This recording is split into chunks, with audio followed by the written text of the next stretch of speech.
അഴുക്ക് വെള്ളം നക്കിച്ചു പോലീസ്.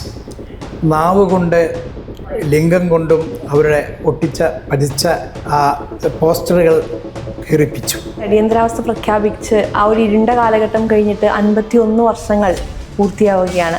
ആ അടിയന്തരാവസ്ഥയെ പോരാടാൻ വേണ്ടി ഒളിപ്രവർത്തനം നടത്തിയ ഒരു വ്യക്തി ഇന്ന് ഭാരതത്തിൻ്റെ പ്രധാനമന്ത്രിയാണ്. EMS വ്യക്തമായിട്ട് പറഞ്ഞു ഞങ്ങളില്ല സമരത്തിന്.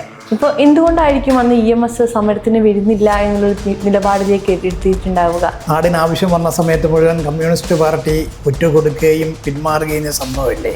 ഞങ്ങൾ ജയിലിൽ പോണതിന് മുമ്പ് ഹരിയേട്ടൻ പറഞ്ഞിരുന്നു ഇരുള് നീങ്ങും, വെളിച്ചം വരും. അടിയന്തരാവസ്ഥ ചരിത്രത്തിൽ ആകെ ഒരേ ഒരു വനിത നിസാർ തടവുകാരായിട്ടുണ്ടായിരുന്നുള്ളത് ജനസംഘത്തിൻ്റെ പ്രസിഡൻ്റായിരുന്ന M. ദേവകിയമ്മയായിരുന്നു. കൊച്ചിനെയും കയ്യിലെടുത്തുകൊണ്ടാണ് രാധാ ബാലകൃഷ്ണൻ ഇന്നത്തെ നിവേദിതയുടെ അമ്മ ജയിലിലേക്ക് പോയത്. ജൂലൈ 4-ാം തീയതി സംഘം നിരോധിച്ചു. എല്ലാവരും ജയിലിൽ പോകാൻ തയ്യാറായിട്ട് ബാഗടക്കം, കാരണം ഒരു കാലത്തും പുറത്തിറങ്ങില്ല എന്നുള്ള ചിന്താഗതിയായിരുന്നു. പോലീസ് വീട് വളഞ്ഞു. അമ്മയോട് ചോദിച്ചു, ഇവിടെ RSSൻ്റെ നേതാക്കന്മാരെ ഇവിടെ നിങ്ങളകത്തുകാർ നോക്കിക്കോ, ഞങ്ങളേ ഉള്ളൂ. പക്ഷേ എൻ്റെ മകൻ അവൻ RSSകാരനാണ്, അവനെ വേണമെങ്കിൽ നിങ്ങൾ കൊണ്ടുപോയി. കാരണം ആ മകനെ പോലീസ് പിടിച്ചു കൊണ്ടുപോകണം. അയാളെ നഗ്നനാക്കിക്കൊണ്ട് മർദ്ദിച്ചിട്ടാണ് കൊണ്ടുപോകണം. ഒരു തുണി പോലില്ല, 16 വയസ്സേ ഉള്ളൂ. നമസ്തേ.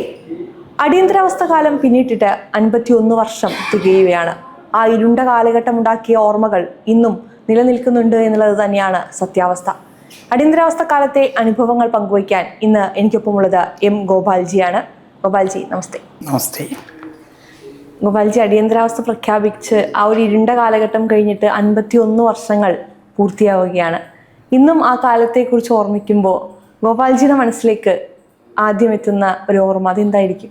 ആ കാലഘട്ടത്തിലെ ഇരുണ്ട അന്തരീക്ഷം, ആ ചോദ്യത്തിൻ്റെ മറുപടി തന്നെ ഇരുണ്ട അന്തരീക്ഷമാണ് മനസ്സിലേക്ക് ഓടിയെത്തുന്നത്. 51 വർഷമായി. പക്ഷെ വലിയൊരു വെളിച്ചം കാണുന്നത് അന്ന് അടിയന്തരാവസ്ഥ പ്രഖ്യാപിക്കുന്ന സമയത്ത് ആ അടിയന്തരാവസ്ഥയെ പോരാടാൻ വേണ്ടി ഒളിപ്രവർത്തനം നടത്തിയ ഒരു വ്യക്തി ഇന്ന് ഭാരതത്തിൻ്റെ പ്രധാനമന്ത്രിയാണ്. അതാണ് ആ വെളിച്ചം. പക്ഷേ ആ വെളിച്ചത്തിൽ നിന്നുകൊണ്ട് തന്നെ അന്നത്തെ പ്രവർത്തനത്തെക്കുറിച്ച് അറിയാൻ ആഗ്രഹിക്കാത്ത വലിയൊരു സമൂഹം നിലനിൽക്കുന്നു എന്നുള്ളത് മറ്റൊരു ദുഃഖകരമായുള്ള സംഭവമാണ്. അറിയണ്ടേ ചരിത്രം? ഉറപ്പായിട്ടും ചരിത്രത്തിൽ നിന്ന് പ്രചോദനം ഉൾക്കൊണ്ടുകൊണ്ടായിട്ട് എങ്കിൽ മാത്രമല്ലേ അതിന് നേതൃത്വം കൊടുത്തിരുന്ന ആളുകളുടെ അനുയായികൾ മുന്നോട്ട് പോകാൻ, ആ പ്രവർത്തനവുമായി മുന്നോട്ട് പോകാൻ അവരെ പ്രേരിപ്പിക്കുകയുള്ളൂ. ആ പ്രേരണ ഉണ്ടോ എന്നുള്ളതിൽ സംശയിക്കുന്നു. അത് സന്തോഷത്തോടൊപ്പം തന്നെ ദുഃഖവും ഉണ്ടാക്കുന്ന കാര്യമാണ്. പഠിപ്പിക്കണം ചരിത്രത്തെ. പക്ഷെ ഇന്ന് ചരിത്രം വളച്ചൊടിക്കപ്പെടുകയാണ് എന്നല്ലേ നമുക്ക് പറയാൻ സാധിക്കുക? വളച്ചൊടിക്കുന്നത് മറ്റുള്ളവർ ഒടിക്കുന്ന സമയത്ത് ഒടിയാതിരിക്കണമെങ്കിൽ എന്തായാലും ചരിത്രം യഥാർത്ഥമുള്ളത് അത് പഠിക്കണ്ടേ? യഥാർത്ഥ ചരിത്രം പഠിപ്പിക്കേണ്ടവർ. ആ യഥാർത്ഥ ചരിത്രം എന്തുകൊണ്ട് പഠിക്കുന്നില്ല? പഠിക്കാൻ ആഗ്രഹിക്കണ്ടേ? ഒരു കാര്യം, അന്ന് ഭാരതീയ ജനസംഘം എന്ന രാഷ്ട്രീയ പാർട്ടി അടിയന്തരാവസ്ഥയ്ക്കെതിരെയുള്ള പോരാട്ടത്തിൽ ഏറ്റവും സജീവമായിരുന്നു. അതിൻ്റെ നേതാക്കന്മാരായിരുന്ന അദ്വാനിജി, അടൽജി, ഇതേപോലത്തെ പ്രമുഖ നേതാക്കന്മാരെ മുഴുവൻ അടിയന്തരാവസ്ഥ പ്രഖ്യാപിച്ച ആദ്യത്തെ ദിവസം തന്നെ അറസ്റ്റ് ചെയ്തിരുന്നല്ലോ. അതേപോലെ ആ പ്രസ്ഥാനത്തിൻ്റെ അഖിലേന്ത്യാ തലത്തിൽ പ്രവർത്തിച്ചിരുന്ന ആൾക്കാർ, നാനാജി ദേശ്മുഖ് അടക്കമുള്ള ആൾക്കാർ അണ്ടർഗ്രൗണ്ട് പ്രവർത്തനത്തിലായിരുന്നു. ഈ ആളുകളെല്ലാം അത്രയും തീക്ഷ്ണമായ വിധത്തിൽ പ്രവർത്തിച്ച അടിയന്തരാവസ്ഥ പിൻവലിപ്പിക്കപ്പെട്ട, മറ്റൊരു ഭരണത്തിന് നേതൃത്വം കൊടുക്കപ്പെട്ട ആ പ്രസ്ഥാനത്തിൻ്റെ പേര് മാറിയെങ്കിലും അതിൻ്റെ ആളുകൾ ആണ് ഇന്ന് ഭരിക്കുന്നതെന്ന് കൂടിയിട്ട് ഓർക്കണം. ഇതൊന്നും ചെയ്യാതെ ഒളിച്ചോടിയൊരു വിഭാഗമുണ്ടായിരുന്നു അടിയന്തരാവസ്ഥയിൽ. അവരാണ് ചരിത്രത്തെ വളച്ചൊടിക്കാൻ വേണ്ടി ശ്രമിക്കുന്ന ആൾക്കാർ. ലോകസംഘർഷ സമിതിയുടെ ജനറൽ കൺവീനറായിരുന്ന കെ രാമപിള്ള സാർ അന്ന് EM ശങ്കരൻ നമ്പൂതിരിക്കാടിനെ കാണാൻ പോയൊരു സംഭവമുണ്ട്. നേരത്തെ നമ്മൾ പറഞ്ഞതാണ്, പക്ഷെ ഇന്നും പ്രസക്തമായിട്ടുള്ളതാണ്. EM ശങ്കരൻ നമ്പൂതിരിക്കാടിനെ കാണാൻ പോയ സമയത്ത് അദ്ദേഹം ഞങ്ങൾ സമരത്തിലില്ല ഇനി എന്നെ കാണാൻ വേണ്ടി വരരുത് എന്ന് പറഞ്ഞ് അകത്തേക്ക് പോയി. ഇന്ന് അദ്ദേഹത്തിന്റെ പിൻഗാമികളാണ് അടിയന്തരാവസ്ഥ കാലഘട്ടത്തിൽ ജയിലിൽ കിടന്നതിന് വീണ്ടും രാംബാബു ഗോഡ്ബോളേജി എന്ന അഖില ഭാരതീയ തലത്തിൽ പ്രവർത്തിച്ചിരുന്ന ജനസംഘത്തിൻ്റെ നേതാവായിരുന്ന വ്യക്തിയെയും കൂട്ടി രാംപിള്ള സാർ മറ്റൊരു ദിവസം പേര് മാറ്റിക്കൊണ്ട് കാണാൻ പോയി.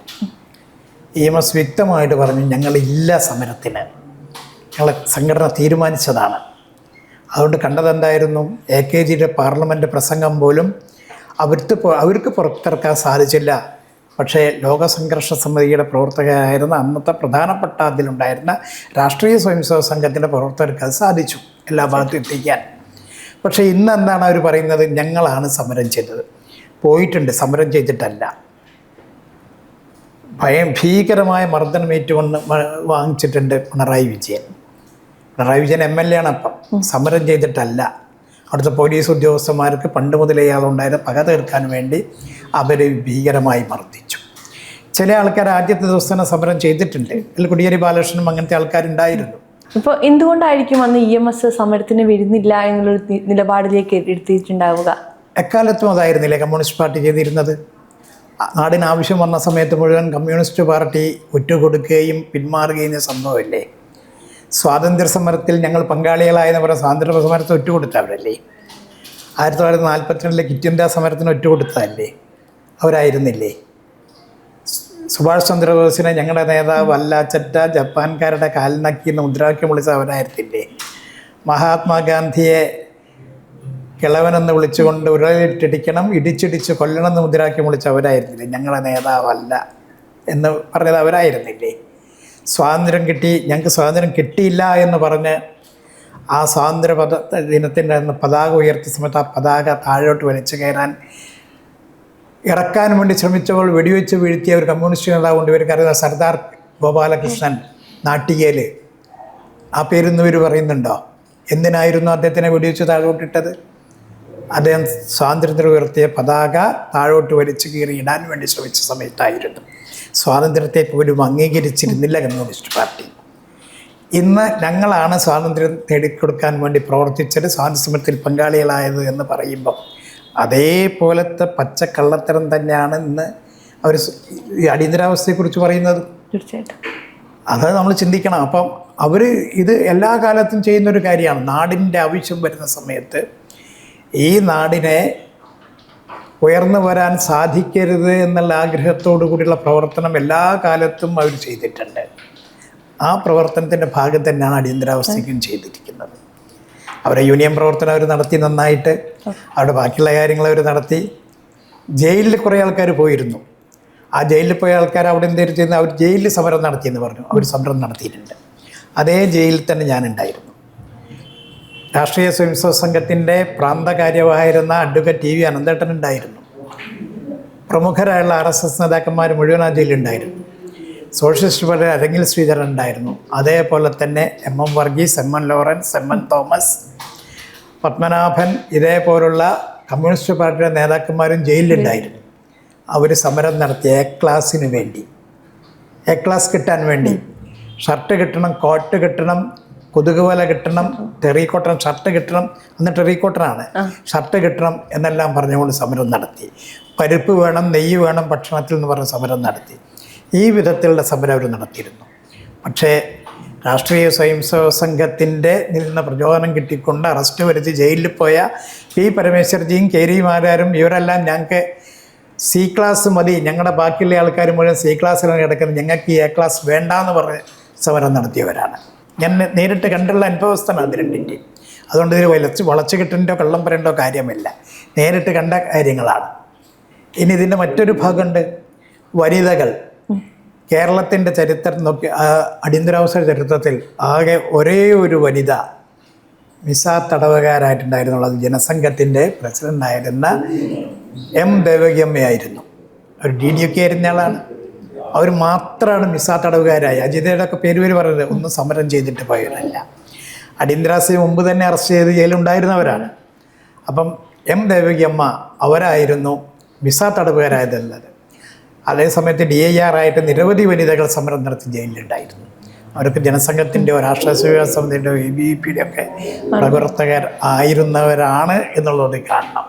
ആലുവയിലെ ഇരവിരവി നമ്പൂപ്പാടിൻ്റെ സഹധർമ്മിണിയും 2 മക്കളും മകനും എല്ലാവരും സമരരംഗത്ത് വന്ന് മർദ്ദനങ്ങൾ ഏറ്റുവാങ്ങിച്ച് ജയിലിൽ പോയവരായിരുന്നു. ഇതൊന്നും മറ്റുള്ളവരുണ്ടായില്ലല്ലോ. ഇതൊന്നും ആരുടെയും വ്യക്തി താല്പര്യങ്ങൾക്ക് വേണ്ടിയിട്ടല്ല എന്നുള്ളതാണ്. അതുകൊണ്ടാണ് ഞാൻ ആദ്യം തന്നെ പറഞ്ഞത്, വ്യക്തി താല്പര്യങ്ങൾക്കല്ല, നമ്മൾ രാഷ്ട്രത്തിന് വേണ്ടിയിട്ടാണ്, ഈ രാജ്യത്തിൻ്റെ നിലനിൽപ്പിന് വേണ്ടിയിട്ടാണ്, രാഷ്ട്രത്തിന് സ്വാതന്ത്ര്യം നേടിക്കൊടുക്കണം എന്നുള്ള ഉദ്ദേശത്തോടു കൂടി തന്നെയായിരുന്നു അതിൻ്റെ പ്രവർത്തനം. അതുകൊണ്ടാണ് ഇന്ന് നേരത്തെ ആലുവയിലെ കാര്യം പറഞ്ഞു, ആ സംഗതികളിൽ ചില കാര്യങ്ങളോട് യോജിക്കാൻ സാധിക്കാത്തത്. കാരണം നമ്മൾ ഈ സമരത്തിന് പോയത് രാഷ്ട്രത്തിന് വേണ്ടിയിട്ടാണ്. അമ്മയ്ക്ക് വേണ്ടി ജോലി ചെയ്യുന്ന സമയത്ത് മാതൃഭൂമിക്ക് വേണ്ടിയിട്ടാണല്ലോ, ഭാരത് മാതാക്ക് ജയ് എന്നുള്ളതായിരുന്നു മുദ്രാവാക്യം. അത് ചെയ്യുന്ന സമയത്ത് അതിന് ആനുകൂല്യങ്ങൾ പ്രതീക്ഷിക്കണം, കൊടുക്കണം എന്നുള്ളത് ചിലപ്പം ഇവർക്ക് ഒന്നുമില്ലാതെ ആരുമ്പോൾ ആരോഗ്യം നഷ്ടപ്പെടുന്ന സമയത്ത് കൊടുക്കണം എന്നുള്ളത് മറ്റുള്ളവരുടെ കാഴ്ചപ്പാടാണ്, കൊടുക്കണം എന്നുള്ളത്. പക്ഷെ വേണം നമ്മൾ ആഗ്രഹിക്കരുതല്ലോ. അപ്പോൾ ഗോപാൽജിയുടെ വ്യക്തിപരമായിട്ടുള്ള അനുഭവങ്ങളിലേക്ക് വരുമ്പോൾ, അന്ന് ഗോപാൽജിക്ക് എത്ര വയസ്സുണ്ട്? 24 വയസ്സ്. 23 കഴിഞ്ഞു, 24 വയസ്സ്. ആ 24-കാരൻ എങ്ങനെയാണ് ഈ അടിയന്തരാവസ്ഥയെ നേരിട്ടത്? അടിയന്തരാവസ്ഥ പ്രഖ്യാപിച്ചത് 1975 ജൂൺ 25, അതായത് നാളെ അർദ്ധരാത്രിയാണ്. 26-നാണ് പുറത്ത് വരുന്നത്. അന്ന് സംഘത്തിൻ്റെ പ്രചാരകനാണ് ഞാൻ. വർഷം വന്നു. തൊട്ട് മുമ്പ് 26-ാം തീയതി പുലരുമ്പാണ് ഇന്നത്തെ പത്മവിഭൂഷൺ അവാർഡ് കേട്ടിട്ടുള്ള നാരായൺജി. അന്ന് നമുക്ക് TV അങ്ങനത്തെ ഒന്നുമില്ല. ഒരു ഓൾ ഇന്ത്യ റേഡിയോ എന്ന് കിട്ടിയൊരു ന്യൂസുമായിട്ട് കടന്നു വരുന്നത്. രാഷ്ട്രീയ സ്വയംസേവക സംഘത്തിൻ്റെ സംസ്ഥാന കാര്യാലയം മാധവ നിവാസിൻ്റെ ഉദ്ഘാടനമായിരുന്നു. ആ മാധവ നിവാസിന് വലിയൊരു പ്രത്യേകത, നമുക്ക് ഒരു സ്വന്തമായിട്ട് ഒരു സ്ഥാപനമില്ലാത്ത സമയത്ത് ഓരോ സ്വയംസേവനും 1 രൂപയും 1 ഇഷ്ടികയും ശേഖരിച്ചുകൊണ്ട് പണിതുയർത്തിയ ഒരു സ്ഥാപനം മാധവ നിവാസ്. അതിൻ്റെ വളരെ സന്തോഷത്തോടു കൂടി അഭിമാനത്തോടു കൂടി നടത്തുന്ന ഒരു ഉദ്ഘാടനം 26-ാം തീയതി. ക്ഷേത്രീയ പ്രചാരകനായിരുന്ന യാദവറാവു ജോഷി അദ്ദേഹം പരിപാടി പങ്കെടുക്കുന്നുണ്ട്. സംഘത്തിൻ്റെ പരിവാർ പ്രസ്ഥാനങ്ങൾ, വിവിധ ക്ഷേത്രങ്ങളുടെയും നേതാക്കന്മാർ മുഴുവൻ അതിൽ പങ്കെടുക്കുന്നുണ്ട്. എല്ലാവരും ഉണ്ടായിരുന്നു. ഈ സമയത്ത് നാരായൺജി ന്യൂസുമായി വന്ന് എന്തോ സംഭവിക്കാൻ പോകുന്നുണ്ട് എന്ന് യാദവറാവുജിയോട് പറയുന്നു. ഉദ്ഘാടനം മാറ്റിവെച്ചില്ല. അന്ന് അവിടുത്തെ പോലീസിന് ഭാഗത്തിൽ ബുദ്ധി ഉണ്ടായിരുന്നെങ്കിൽ ഒരുമിച്ച് എല്ലാവരും അറസ്റ്റ് ചെയ്യാൻ വരുന്നത് വന്നിട്ട്. പക്ഷേ ഉദ്ഘാടനം കഴിഞ്ഞു. യാദവറാവുജി എല്ലാവരും കൂടി കൂട്ടിയിരുത്തി അതാത് സ്ഥലത്തേക്ക് പോകണം, എല്ലാവരും അണ്ടർഗ്രൗണ്ടിൽ പോകണം. അതിൽ സംഘചാലകന്മാർ പുറത്തുണ്ടാകണം, കാര്യവന്മാർ ഉണ്ടാകണം. ജനസംഘത്തിൻ്റെ ചില ആൾക്കാർ തൽക്കാലം ഉള്ളിൽ പോകണം, അകത്ത് പ്രവർത്തന നിരതരായിട്ട് അണ്ടർഗ്രൗണ്ടിൽ പോകണം, ബാക്കിയുള്ളവർ പുറത്തുണ്ടാകണം. ഇതെല്ലാം നിശ്ചയിച്ചിട്ട് എല്ലാവരും സ്ഥലം പോകാൻ പറഞ്ഞു. യാദവറാവുജി അന്ന് പറഞ്ഞു സംഘത്തെ നിരോധിക്കും എന്നുള്ളത് കൂടി അദ്ദേഹം പറഞ്ഞിരുന്നു. ദീർഘവീക്ഷണത്തോടി പറഞ്ഞതാണ്, സംഘത്തെ നിരോധിക്കും, എല്ലാവരെയും അറസ്റ്റ് ചെയ്യും, അതുകൊണ്ട് അറസ്റ്റ് കൊടുക്കരുത് എന്നുള്ളത്. അങ്ങനെ എല്ലാ ആൾക്കാരും അന്ന് തന്നെ സ്ഥലം വിട്ടു. ചില ആൾക്കാർ അവിടെ കാര്യാലയത്തിൽ നിൽക്കണമെന്ന് അറസ്റ്റ് കൊടുക്കാനും തയ്യാറുള്ള ആൾക്കാർ അവിടെ നിന്നു. ഞങ്ങളൊക്കെ അപ്പം തന്നെ സ്ഥലം വിട്ടു. കാര്യാലയത്തിലുണ്ടായിരുന്ന ആൾക്കാർ അന്ന് രാത്രി തന്നെ അവിടുത്തെ ആ ഭാഗത്തിൻ്റെ പ്രചാരകർ, അങ്ങനത്തെ ആൾക്കാരെ, കാര്യാലയ പ്രമുഖരുടെ ആൾക്കാരെയൊക്കെ അറസ്റ്റ് ചെയ്തു. വിശ്വ പരിഷത്തിലുണ്ടായിരുന്ന കുറേ ആൾക്കാരെ അറസ്റ്റ് ചെയ്തു. ഇങ്ങനെ പലരും അറസ്റ്റ് ചെയ്തു.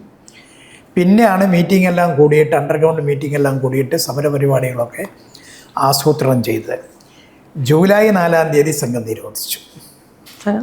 ഡൽഹിയിൽ വെച്ച് ബളസവ് ദേവറസ് അന്നത്തെ സർസംഖ്യാലക് അദ്ദേഹത്തിനെ അറസ്റ്റ് ചെയ്തു.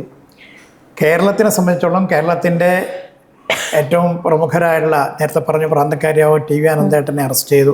എല്ലാവരും ജയിലിൽ പോകാൻ തയ്യാറായിട്ട് ബാഗ് അടക്കം, കാരണം ഒരു കാലത്തും പുറത്തിറങ്ങില്ല എന്നുള്ള ചിന്താഗതിയായിരുന്നു. എന്നിട്ട് പോലും അതിൽ ഏറ്റവും വലിയ പ്രത്യേകത അനന്തേട്ടൻ്റെ ഭാര്യ 7 മാസം ഗർഭിണിയാണ്.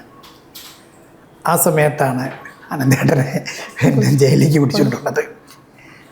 അന്നത്തെ എറണാകുളത്ത് നിരവധി ആൾക്കാരെ അങ്ങനെ ഓരോ ഭാഗത്തും സംഘാലന്മാരെ, കാര്യവന്മാരെ ഇവരെ മുഴുവൻ അറസ്റ്റ് ചെയ്ത് നേരെ ഒരു നിശ്ചയിക്കപ്പെടുന്ന ജയിലിലേക്ക് മിസാ തടവുകാരായിട്ട് കൊണ്ടുപോകുന്നു. സമരം തുടങ്ങി അതിന് മുമ്പുമായിട്ടും കുറേ ആൾക്കാർ അറസ്റ്റ് ചെയ്തു. സമരം രണ്ടാമത് ലോക സംഘർഷ സമിതിയുടെ പേരിലാണ് സമരം സംഘടിപ്പിച്ചത്. ലോക സംഘർഷ സമിതിയുടെ കേരളത്തിൻ്റെ സംസ്ഥാനത്തിൻ്റെ ചെയർമാനായിരുന്നത് മൻമോഹൻ സാറായിരുന്നു. ഗാന്ധിയനായിരിക്കുന്ന MP മൻമോഹൻ സാർ അദ്ദേഹം ചെയർമാനും രാമള സാർ ജനറൽ കൺവീനറുമൊക്കെ ആയിട്ടുള്ള രൂപീകരിച്ചു. അന്നത്തെ സംഘത്തിൻ്റെ പ്രാന്തപ്രചാരമായിരുന്ന ഭാസ്കർ റാവുജി, മാധവജി, ഹരിയേട്ടൻ ഇതേപോലത്തെ ആൾക്കാരൊക്കെ അണ്ടർഗ്രൗണ്ട് പ്രവർത്തനത്തിന് സംസ്ഥാനം മുഴുവൻ യാത്ര ചെയ്തിരുന്നു. അറസ്റ്റ് ചെയ്തവരുടെ വീടുകളിലെ കാര്യങ്ങൾ നോക്കേണ്ടി വന്നു, അവരുടെ പ്രശ്നങ്ങൾ നോക്കേണ്ടി വന്നു. എല്ലാവരും ഒന്നും സമ്പന്നരായിരുന്നില്ലല്ലോ. അപ്പോൾ ആ കാര്യങ്ങൾ മുഴുവൻ അവർ നോക്കി. നവംബർ 14 സമരം ചെയ്യാൻ നിശ്ചയിച്ചു, അടിയന്തരാവസ്ഥയ്ക്കെതിരെ സമരം ചെയ്യാൻ വേണ്ടിയിട്ട്. ഇതിനു മുമ്പ് ഓഗസ്റ്റ് 15 തന്നെ മാരാർജിയുടെ നേതൃത്വത്തിൽ സെക്രട്ടേറിയറ്റിൻ്റെ മുമ്പിൽ കരിങ്കൊടി ഉയർത്തിക്കൊണ്ടുള്ള സമരം നടന്നു. മാരാർജി അപ്പം തന്നെ അവിടെ അറസ്റ്റ് ചെയ്തു, ആ കൂടെ ഉണ്ടായിരുന്നവരെയും. ഇങ്ങനെ മുന്നോട്ട് പോയിട്ടാണ് നവംബർ 14 മുതൽ സമരം താലൂക്ക് അടിസ്ഥാനത്തിൽ എല്ലാ താലൂക്ക് കേന്ദ്രങ്ങളിലും നടത്തണം നിശ്ചയിച്ചു. അങ്ങനെ കൊടുങ്ങല്ലൂർ താലൂക്കിലെ കേന്ദ്രത്തിലാണ് ഞാൻ സമരം ചെയ്തത്. വളരെ തുച്ഛമായ ആൾക്കാർ, ഒരു 11 പേരും ചേർന്നുകൊണ്ടുള്ള സമരമായിരുന്നു. ആ സമരത്തിനാണ് തൃശ്ശൂർ ജില്ലയുടെ ആദ്യത്തെ പരസ്യമാണ് ലാത്തി ചാർജ് ഉണ്ടായത്. അതിൽ വലിയൊരു പ്രത്യേകത ഉണ്ട്, നമുക്ക് അടി കൊണ്ടുവന്നുള്ളതല്ല. ഈ ഭീകരമർദ്ദനവും ലാത്തി ചാർജും കണ്ടിട്ട് കലക്ടറെ കാണാൻ പോയി അന്നത്തെ അവിടുത്തെ ജനസംഘത്തിൻ്റെ പ്രസിഡൻ്റായിരുന്ന നാരായണ അയ്യർ. അദ്ദേഹത്തിന് ബോർണിയോ സ്വാമി എന്നാണ് നമ്മൾ വിളിക്കുന്നത്. അപ്പോൾ കലക്ടറെ കണ്ടു, അദ്ദേഹം കാര്യങ്ങൾ പറഞ്ഞു, പുറത്തിറങ്ങി. കുറച്ച് മുമ്പോട്ട് നമ്മളേക്ക് അദ്ദേഹത്തിന് അറസ്റ്റ് ചെയ്ത് വീട്ടിൽ പോലും പറ്റിയില്ല, നേരെ വിസ തടവുകാരനായിട്ട് കൊണ്ടുപോയി. ഇങ്ങനത്തെ സംഭവങ്ങളൊക്കെ ഉണ്ടായിരുന്നു. അപ്പം നമ്മൾ സമരം അന്ന് 35 ദിവസത്തേക്ക് ആദ്യം DAR അനുസരിച്ച് ശിക്ഷിച്ചു. പക്ഷെ എന്നെ സംബന്ധിച്ചിടത്തോളം മറ്റൊരു ശിക്ഷ കൂടി ഉണ്ടായിരുന്നു. ഞാൻ വേറൊരു കേസുമായിട്ട് ഒരു കോടതിയിൽ പോകണ്ട. ഞാൻ അന്ന് മുകുന്ദേട്ടൻ ജില്ലാ പ്രചാരകൻ, ഞങ്ങളൊക്കെ പ്രതികളായിട്ടുള്ള. അങ്ങനെ കുന്നംകുളം കോടതിയിൽ പോയ സമയത്ത് അവിടെ വെച്ചിട്ട് വീണ്ടും എന്നെ അറസ്റ്റ് ചെയ്തു. അത് മിസ്സാ തടവുകാരനായിട്ടായിരുന്നു.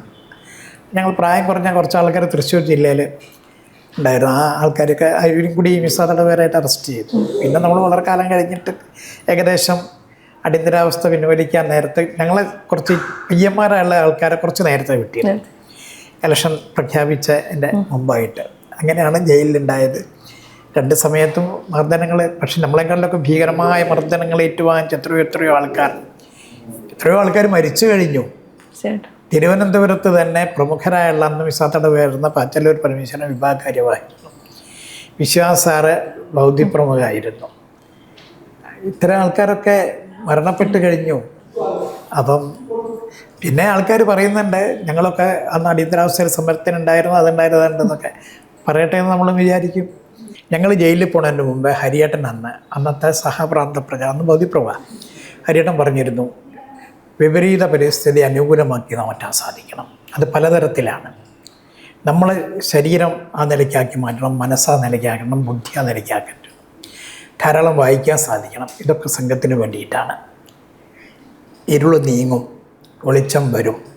ഈ സമയത്ത് നമ്മൾ പുറത്തു വന്നു കഴിഞ്ഞാൽ അങ്ങനെ ധാരാളം വായിക്കാനും.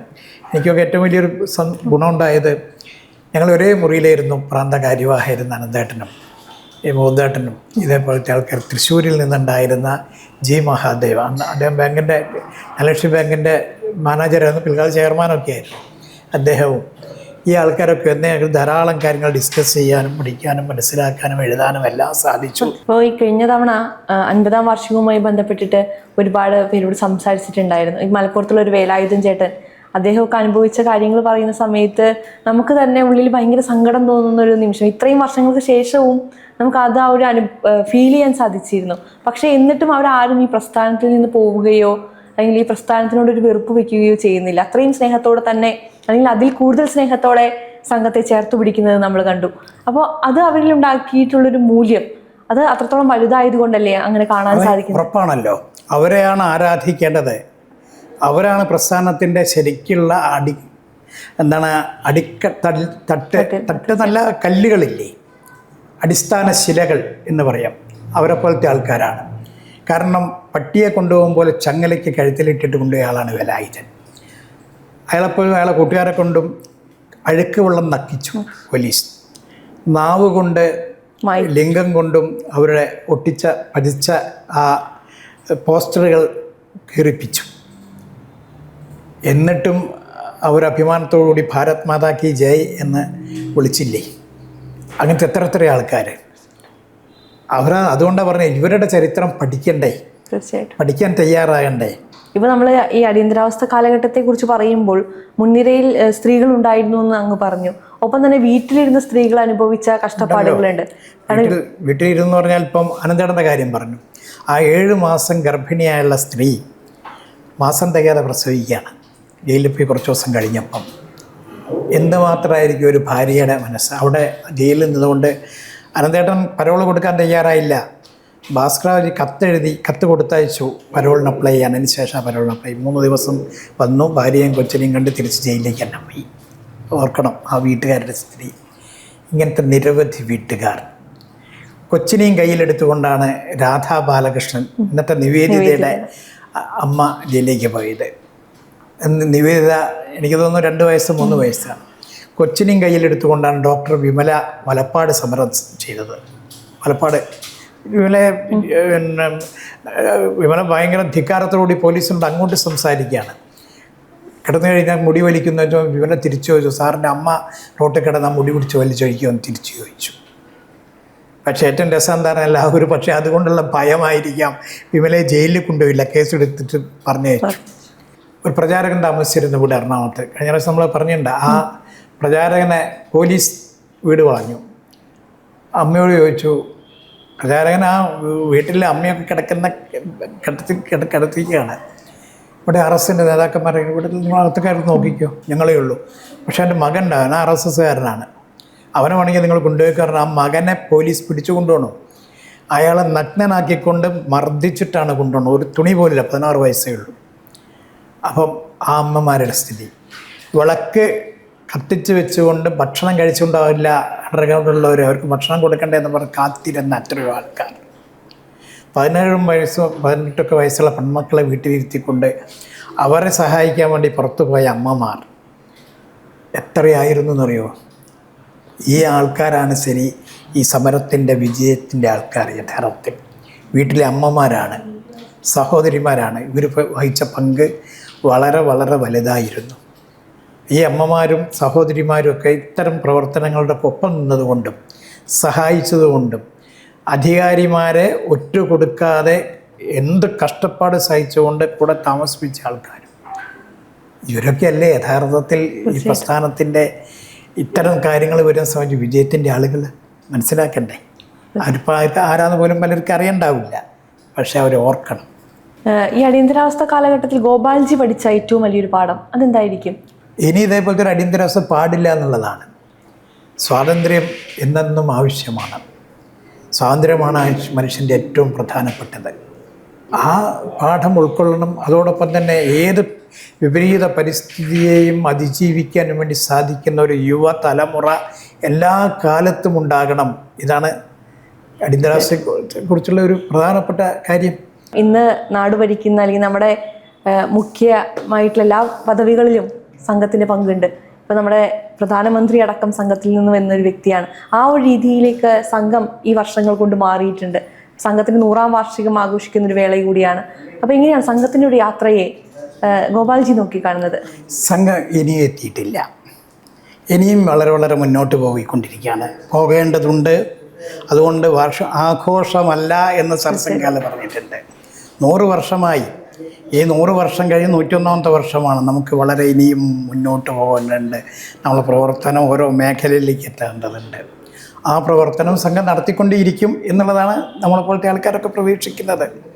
ജീവിതത്തിൽ റിസ്ക് എടുക്കുന്ന ഒരു സമയം വേറെ ഉണ്ടായിട്ടുണ്ടാവില്ല എന്ന് തോന്നുന്നു. കാരണം പുറത്തിറങ്ങിക്കഴിഞ്ഞാൽ തന്നെ ജീവൻ വരെ നഷ്ടപ്പെടാനുള്ളൊരു സാഹചര്യം മുന്നിലുണ്ട്. ആ ഒരു ധൈര്യം ലഭിച്ചത് എവിടെ നിന്നായിരിക്കും? സംഘത്തിൻ്റെ ശാഖയിൽ നിന്ന്. അത്രേ പറയാനുള്ളൂ. ഈ ചോദ്യം നിങ്ങളിപ്പോൾ എന്നോട് ചോദിക്കുന്നു. ഇതേപോലത്തെ മറ്റൊരു ചോദ്യം പരംപൂജനീയ ഗുരുജിയോട് പട്ടാള മേധാവിയായിരിക്കുന്ന ഒരു വ്യക്തി ചോദിച്ചിട്ടുണ്ട്. ചൈന വാര സമയത്ത് ഗുരുജിയോട് ചോദിച്ചു, നിങ്ങൾക്ക് ഇത്രയും ധൈര്യം എവിടെ നിന്ന് കിട്ടി?